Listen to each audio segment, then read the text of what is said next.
Welcome to the Founders Playbook. My name is Gina and I'm a student here at UC Berkeley. Today we'll be speaking to the co-founders of Rotten Tomatoes, who will be giving us their tips and perspectives from their experience starting their company. Also, stay tuned for a special rapid round of questions at the end of the video. Hi everyone, thank you so much for joining us today. I wanted to ask if each of you can give a quick introduction of yourself. Sure, I guess I'll start. I'm Patrick. I am a serial entrepreneur, did 6 startups, 4 in the Bay Area, 1 in China, 1 in Hong Kong. Most of those startups are with both Senh and Steven. And these days I am mostly like mentoring, advising. I work with an organization called Mozilla on their accelerator program called Mozilla Builders. And also I am a part of the core team at Goldhouse, which is a nonprofit with Asian Americans focused on promoting Asian Americans here. Thanks. Hi guys, so my name's Steven. I once served as the Chief Technology Officer at Rotten Tomatoes. I also went to Cal, Computer Science, entered in '93. And just like Patrick, I also am a serial entrepreneur, again, with a lot of the same companies that Patrick started. And currently, I am also advising various startups. Hi, my name is Senh, and same like Patrick and Steven, went to Berkeley. I graduated with an individual major, and I worked in 2 companies with Patrick and started by Patrick and Steven, and now I'm back in web development, building websites again. I also wanted to ask, how did you guys end up starting Rotten Tomatoes? Senh, do you want to start with that one? Sure. I think, well, it all started, Patrick and Steven started a design company that we called it Design Reactor. And I joined pretty early. And while doing Design Reactor, I had this idea for Rotten Tomatoes. I'm a big Jackie Chan fan, and back then, whenever one of his films are released, I just want to gauge what the critical reaction was to his films. So I would go online, collect all the reviews, read all of them, and just thought, hey, you know, if I'm doing all this, people might be doing the same thing or would appreciate a service that does the same thing for them. And while working at Design Reactor, I just kind of did it as my pet project and eventually launched it while we were working at Design Reactor. So I guess I'll jump in real quick is, yeah, so Senh was doing Rotten Tomatoes on the side and we were hosting it at the time when we were running Design Reactor, which was our design firm. And essentially for that first year, he was working on it on the side and we were focused on the design firm. And there's 3 things that we saw, at least for me, that helped change our minds about maybe we should do Rotten Tomatoes as a business. And those 3 were, the first was the site was getting featured on like Netscape and Yahoo, like multiple times. Mm-hmm. The second was Roger Ebert wrote an article about his favorite movie websites, and Rotten Tomatoes was one of them. And the third was when Pixar released A Bug's Life, and we saw a spike in traffic, and it turned out that traffic was coming from Pixar. And so I think it was after that, over the course of that first year, that, you know, Steve and I were talking, and we're like, hey, maybe we should do something with Rotten Tomatoes. And then I talked to Senh, and we decided to like all join and put all our resources into Rotten Tomatoes. And I don't know if Steven or Senh, if you guys want to add any more on that. I would say, just to add a little light to that, in 1999, just like, it was a crazy movie year. If you go back there, you can just look. I think there's even YouTube videos about just how crazy that year was. I remember the whole company going out together to go watch The Matrix together, for instance. But in particular, that summer, Senh and some of his high school friends were still working on Rotten Tomatoes, kind of independently in Sacramento. And that summer, we had some huge movies like Episode 1 and The Blair Witch Project project come out, and it just, everything changed, I think. With the website, I was helping on the side with some of the things, and it was just noticeable both in terms of traffic, but also just seeing Rotten Tomatoes mentioned in newspapers, and like what Patrick had mentioned before, some of these really notable mentions, like by Roger Ebert, which was a big hero of both Sen and mine. That summer really coalesced this idea that, oh, you know, Rotten Tomatoes could be more than just a hobby project. Rotten Tomatoes could actually be something that we could really build into something special. Yeah, that's super cool. So, question for Patrick I wanted to ask. I know that you work at both Gold House and you have experience at Rotten Tomatoes. So, I wanted to ask what kind of advice do you have for some students who want to enter into the entertainment industry through business? Enter into entertainment industry Yes. through business. Yes, or just in general. Do you mean like starting a business? Yes, yes. Okay. Well, I would say just in general, if you're looking at starting a business, one of the top things to do is, you know, start with a problem and then figure out a solution. You know, that's what, you know, I think Sen did. He was trying to figure out what, you know, trying to gather all these reviews and putting them into one place, because that was something that he was solving a problem for himself. And it turned out that other people wanted that same solution. I see a lot of folks who start with a solution or start with some technical thing and they don't really know who it's for. And I think that makes it a lot harder to figure out who to target it to, how to market it, and also what even to build. And then I would say some other quick tips would be like, you know, test as quickly and cheaply as possible, to try to like iron out what exactly you're trying to build, and don't code right away. You know, test, you know, ideally try it out with, you know, surveys, interviews, Google Sheets, you know, mailing lists, without actually having to code, and then figure out something that's working. And then once you find something that's working, then kind of code it. And that's what we did with Rotten Tomatoes. And the example would be, you know, like if you were going to try and build a house, ideally you want to start with blueprints, work on refining those blueprints. And once you're like, okay, this looks good, now let's build a house, versus just trying to build a house, find out, oh, we forgot the bathroom, and then try to like break off part of the house and turn it into a bathroom. So that would be my main advice. Would you have any specific advice for trying to enter into the entertainment industry? Because, you know, from Berkeley, it's super technical. A lot of products that come out or businesses are just related to the Silicon Valley directly. So in your experience, yeah, what kind of advice can you give to those students? Trying to get an entertainment industry, I would say, you know, there's a path of going directly as talent, you know, trying to be an actor, all that kind of stuff. That I don't even know how it works these days with COVID and stuff. I think they're doing a lot less filming. I would say if you're trying to do it more from the startup side, you know, obviously look at trying to do, figure out something that people haven't done before. There's a lot of these like companies that are sit at the intersection between tech and entertainment, you know, like Rotten Tomatoes, Crunchyroll, Guitar Hero. Those are all Berkeley startups. YouTube, Twitch, right? And they try to do things a little bit differently than how Hollywood approach it. You know, they all approach it more like a true startup.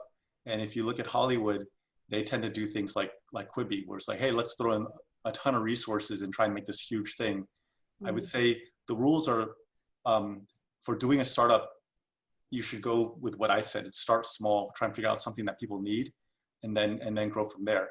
Almost all the successful tech startups that touch entertainment have done it that way, and rarely the other direction. I think although like Disney Plus did it well, but they have just so many resources that they weren't starting from scratch the way like a Quibi did. So I would say same rules, you know, and then just find something, a problem that exists within the entertainment industry that you can solve through tech. That's really great advice. I wanted to ask this question to everyone. Could you tell us a bit about your daily routine while you're both at work and outside of working hours, and how that's kind of changed now that you're all at home? Steven, you want to take that one? Yeah. Well, my roles kind of changed over time. You know, I kind of left the startup world, at least as a founder, with our last startup in 2012. So moving into more of a big company role I switched more into a product management and people leadership role. So it's a joke we make in the product management field. Like you don't actually manage anything. You're really more responsible for bringing people and ideas together and translating them into workable products that people want to use. So the biggest change for me previously was, as kind of a founder and even as a CTO, as our team grew, I still really relished the opportunity to just open up code and actually chunk out code. Something I'm actually spending more time these days doing as well. But when I switched more into a product and management role, it was a lot spending more time with people. I think an average day, as a product person is going to be spent 80% of your time actually doing face-to-face meetings with other people, and actually much less time in front of a computer.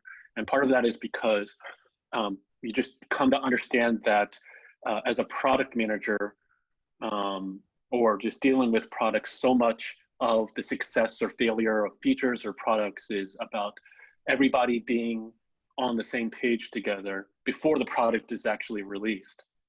That pre-planning and making sure that everybody's on the same page is so vitally important to the success of your role and also of the product overall.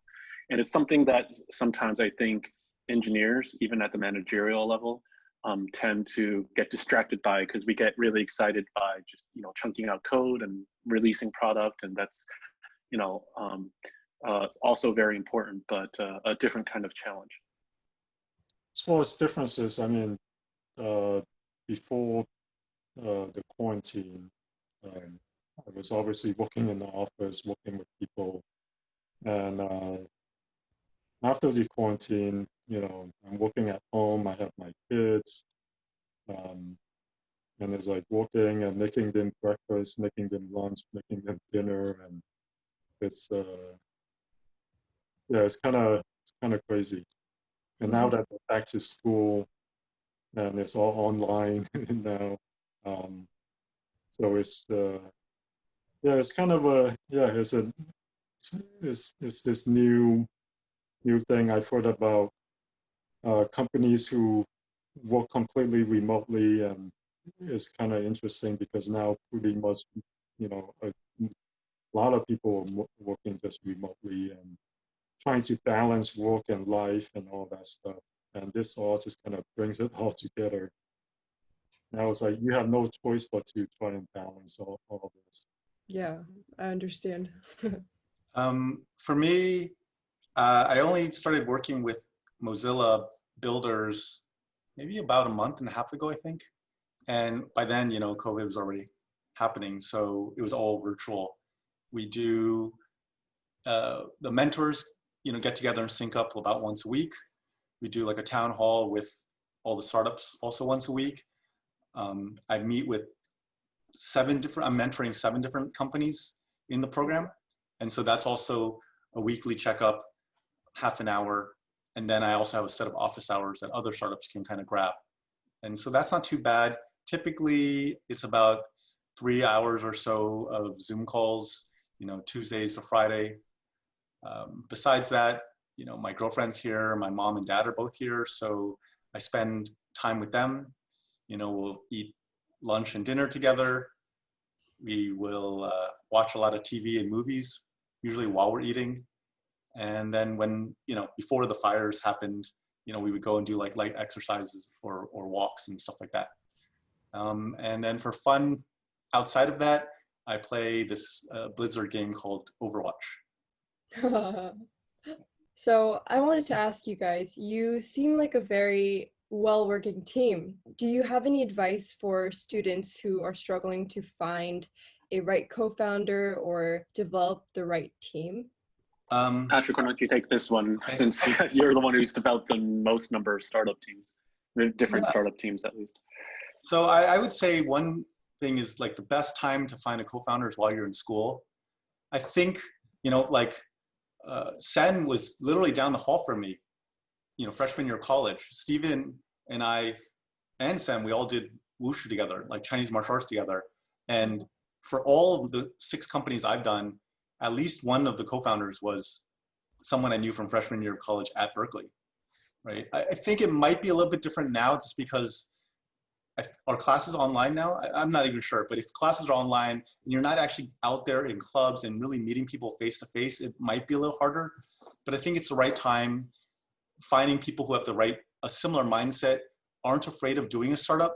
And you can tell when you're talking to other students, the ones that are scared, they say stuff like, oh, I think I'm going to get a job first so I can get experience, and then I'm going to leave and do a startup. And, I think like 99% of those people will never leave. Like once they start getting a real salary and they start getting promotions and all that stuff, every day it gets harder for them. And especially if they get, married, have kids, have car payments and loans and stuff to pay off, they're less and less likely to like take that risk. The ones that are most likely do it right out of school, or like in our case, and a ton of our friends actually left school early. They're so impatient, they can't even wait to leave. So I think those are things to look for. The other part is you have to find folks that you know and trust. Again, like college is a great place to do that because you can actually take classes or live in the dorms together and really get to know each other. And it's like a marriage. You really want to make sure it's someone that you can get along well, work together well with. And so we knew each other for, a few years before we even started trying to work together. And then the last part I would say that was really good for us at Rotten Tomatoes was finding people with complementary skill sets. So with the 3 of us, that was like, I would say our best, pairing of people was, Senh worked on the product. He created Rotten Tomatoes. Steven handled the technical side. He also handled other parts like licensing. And then I was kind of like biz dev, strategy, fundraising. And so we each had our own areas. We respected each other in those areas and we complemented each other. We had a wide coverage because we had complementary skill sets and we didn't like step on each other's toes versus a lot of times you'll see groups, teams where it's like 2 to 4 people and they're like all marketing people and they're trying to do a tech startup. And that's more dangerous because they're going to bump into each other and they're lacking critical pieces for doing a tech startup. So that would be my feedback. Yeah, that's amazing advice. Thank you. So last question before moving on to Kyle is, I know you guys are very successful at the moment, but I was wondering if you had some failures along the way and if you learned from those experiences. Sure, I'll go first. Yeah, I would say I did 3 startups after Rotten Tomatoes, and all 3 of those startups failed. Actually, 2 of them I did with Steven. And between those 3 companies, for me, we raised over 7 million in funding, and it was 14 years of my life. And the mistake I would overall across all 3 was that we were trying to do too much. Like we bit off more than we could chew. And the lesson I ended up learning, actually I learned it last year when I was helping to advise or as a mentor at Blue Startups, which is an accelerator in Hawaii, was I'm working with the startups and I kept saying to them, like, you're trying to do too much. You need to focus, you need to focus. And it was only after like months of hammering into them that I was like, oh wait, I was totally not doing that with my last few startups. And that was a problem over and over. And I think it was actually more of a problem because we were successful with Rotten Tomatoes. We could, have more resources for the later startups. And when we had more resources, we ended up trying to do more things. And actually doing more things before you really figure out what's working is like, it's like death for a startup. And so, yeah, tons of failure. And the result was learning that focus is really super important. Yes, absolutely. Yeah, I'd like to, we had really interesting startup experiences after Rotten Tomatoes. I think post our startup experience, it's a lot of, my story goes a little bit differently because I essentially joined a big company afterwards. I switched from engineering into product. And I came to a lot of the same realization before joining the big company. And it clarified to me when I was working in product that, on the product side, a lot of your job is editing all the good ideas. Like it's easy to have ideas. It's even easy to create code to support those ideas, but it's not like startups or building product is not a race for, who releases the most features. And that might be really a really motivating thing as an engineer, or as an initial startup person, is that rush of actually releasing new features. But if nobody uses, or if users ignore those features, anything of value at all. So I think, just to reiterate what Patrick had said, there is a certain, I think, amount of learning after the fact, that, in startup, having that focus on really that connection to the user, and really responding to the things that they need, is actually the paramount thing, number one, not just releasing ever more features. Yeah, I actually don't have much to add because after RT, I just kind of did a couple websites by myself, just kind of to keep my skills up and to kind of keep in touch with the industry. Yeah, so, and then now I'm working at a record job. Yeah, those were really great answers. Thank you so much for sharing. And now we'll be moving on to Kyle for a special round of questions. That's right. Thank you so much, Gina. And thank you, Patrick, Senh, and Stephen, for the answers you've given so far. Very interesting. What I'm going to do here is a rapid round of questions where you have 15 seconds to answer each question. So there's 10 questions. I'm going to do them quickly. And I think the way I'm going to do this is I'm going to ask the question and anyone can answer. And I'm going to start right now. So again, 15 seconds. I will hold you to it. I'm going to start with the first question, which is, which movie did the tomato meter get the most wrong? Senh, do you have a thought? Here's the thing, I like Michael Bay movies, so pretty much most of his films got wrong. Okay, Michael Bay movies. What movie's tomato meter received the most audience backlash? I think it's a pretty unfortunate, I think, recently with all the divisiveness, that Captain Marvel, unfortunately, was the recipient of a lot of, I think, user bombing. There's people who, I guess, never seen the movie before. They just decided to stand against the movie without seeing it, which doesn't sound very fair to me. But that's probably the one where I don't know if you can call them users, because they really just carpet bombed the site. Luckily, I think the Rotten Tomatoes team that's there actually were able to take care of that issue. Interesting. Given that you all three worked in this business, I'm curious, what 3 qualities make a great movie? Story is number 1. I just, I don't know if the others have other thoughts, but story, I think talent are 2 of the 3. I guess, like most of Christopher Nolan's movies, originality. Originality. Yeah. Story, talent, and originality. I like it. This is going to be opinionated, but what is the most iconic movie of all time? I think for me, like one of the big ones was The Matrix when it came out. I don't know if it's all time or whatever, but just it was so different from everything else that came out before that. It just seemed way ahead of its time. Another one for me was Terminator 2 was pretty damn cool when it came out. Yeah. I have to repeat that one. Terminator 2 came out when I was in high school, and that's like seminal for me for wanting to do anything that's related to movie. All the James Cameron movies, and the overlooked ones like The Abyss. I had camped out in line to watch those movies in high school. And it was way better than any of the later Terminator movies. Interesting. Senh, do you have thoughts?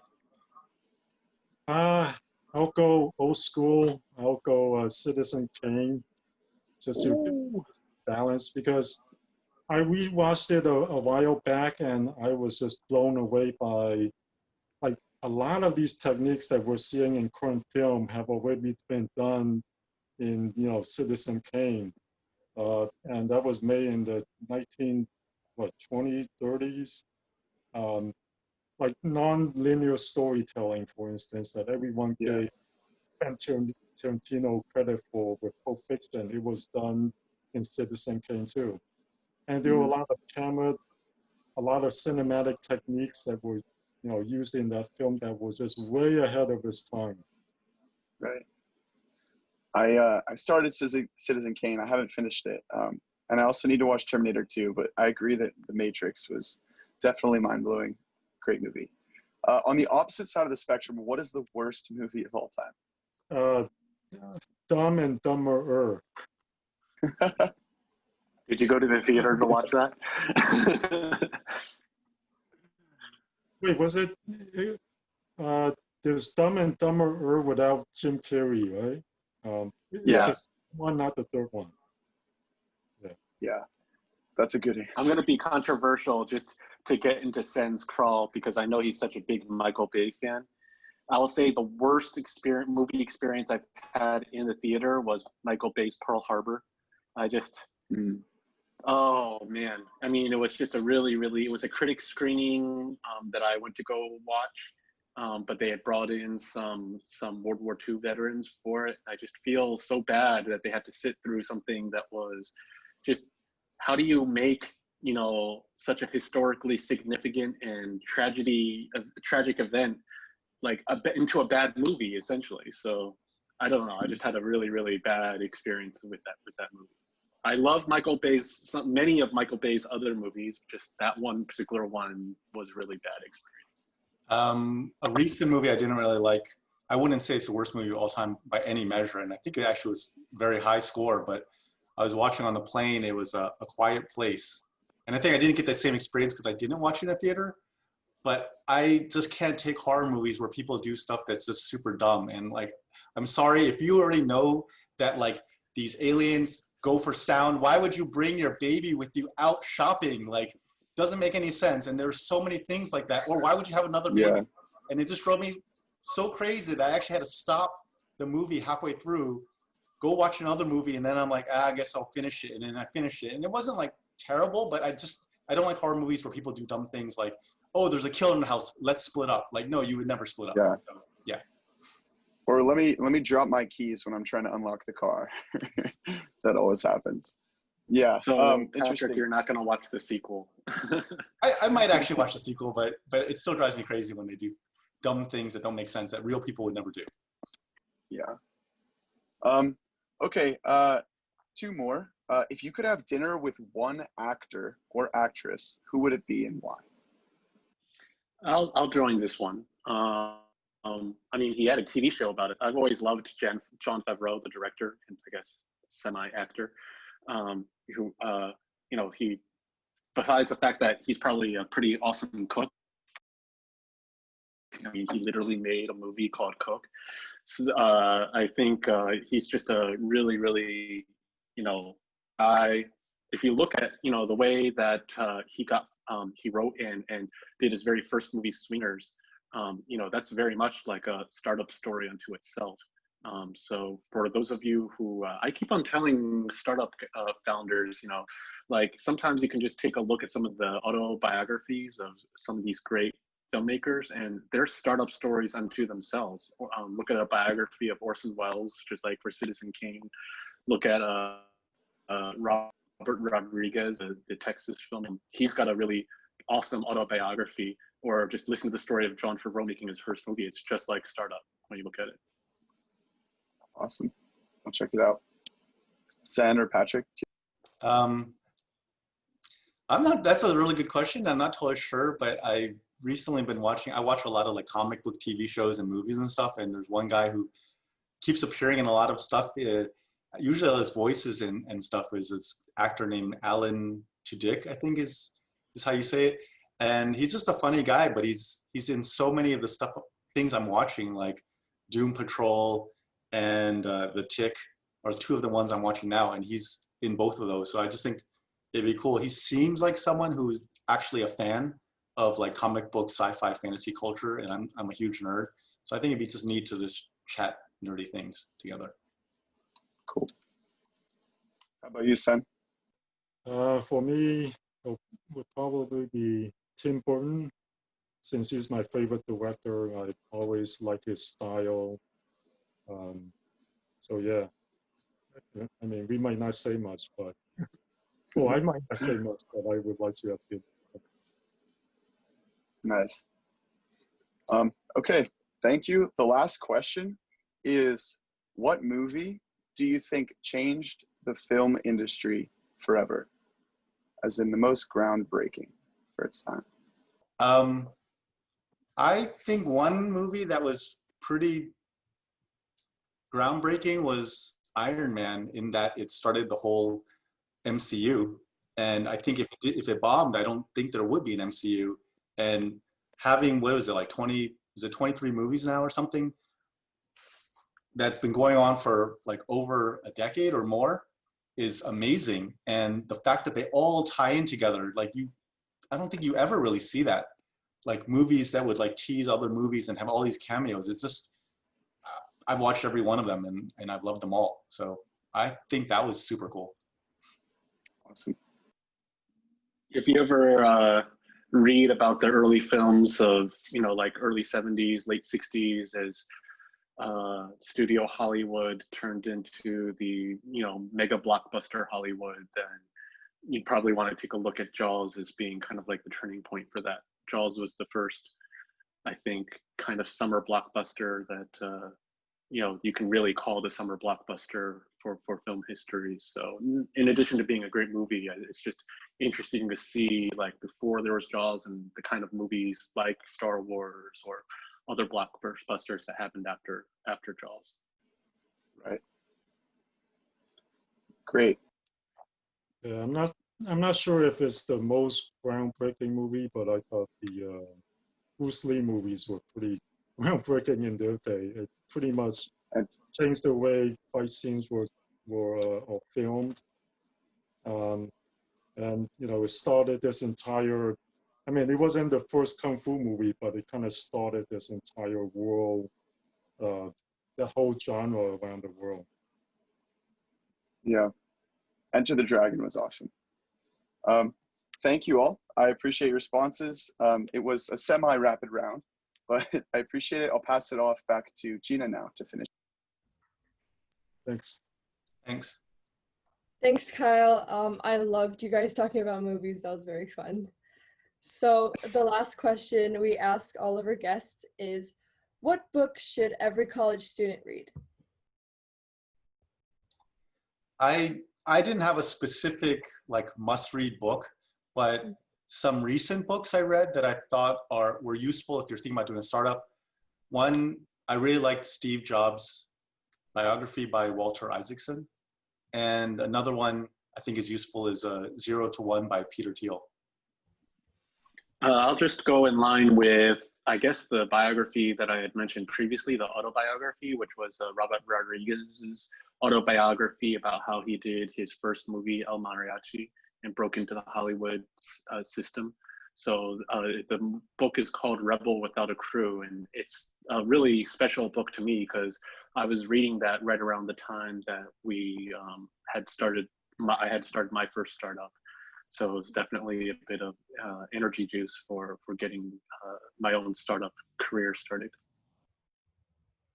Yeah, I read that book too. For me, I guess one of the latest ones I read was a book called Atomic Habits. And it's all about building good habits and how to break bad habits and how to integrate it into your daily life and how to make that process automatic. Great. Yeah, thank you for your recommendations. I will definitely be looking at them personally. So I wanted to say thank you so much for joining us. And if there is anything else you guys would like to promote or share, this would be the time. I just want to say, thanks so much for having us. It's pretty cool because this is the first time I think that we've ever done like an interview together. I want to say most of the time it's just one-on-one, but this is neat to actually have all three of us together, especially since it's, from Cal. We're honored. Thank you. Yeah, thanks for having us. Yeah, thanks guys. It's been a real treat to actually have the opportunity to reconnect with Senh and Patrick over Rotten Tomatoes days, and especially for the students. Yeah, thank you so much again, and we look forward to hearing from you soon.